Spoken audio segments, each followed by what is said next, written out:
Hi, welcome back, my dear students. In the last lecture, I gave you a little challenge and told you to make a function to find the user by ID and place it here, right? Of course, and make it work. The function was the method was very similar to this. The code is super similar, and hopefully you were able to do it. If not, do not panic. Don't worry, I'm going to help you right now, all right?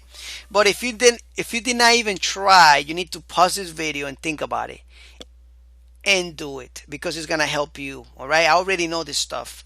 This is for you. So the best way to do it is doing it yourself, even if it takes you an hour or two. Later on, it's going to help you. But anyway, let's go back to the user class. And all I'm going to do right now is I'm just gonna copy and paste that here. I'm gonna change the name of this. I like to do things the simple way. All right, find user by ID. That's the name I'm going to give it. We're going to pass in a parameter. Remember, I'm going to name this parameter user ID. We need a global database instance there.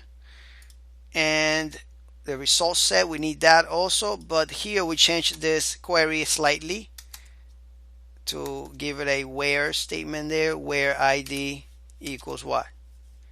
ID right here, of course. Right? Now we can find the user, right? Now, let's do something that we're not doing here. Let's go ahead and say, you know what?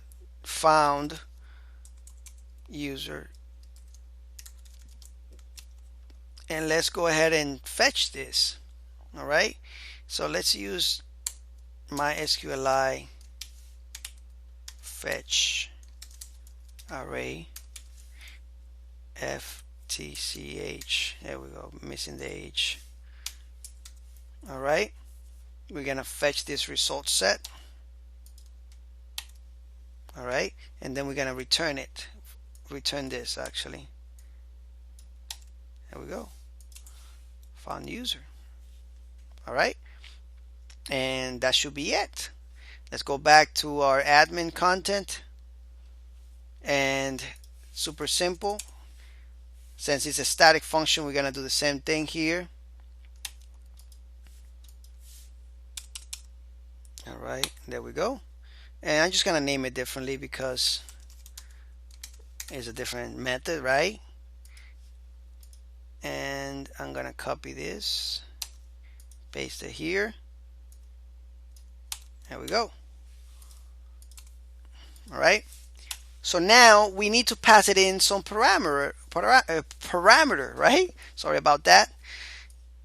If we go to localhost, we can see in the browse section of our users table, we can see some IDs here. I'm gonna use the Rico one, or the Suave actually, number 2. So I'm gonna pass in number 2 right here. All right. So that is going to activate this method here that is going to do that query for us and save it right here. So all I need to do right now is actually echo it, right? Because we're getting one result from there. So found user, and we can say something like user name.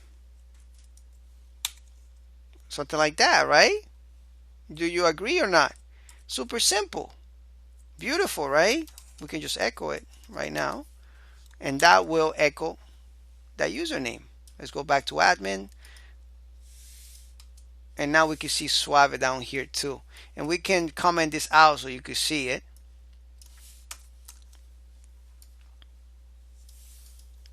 Right here.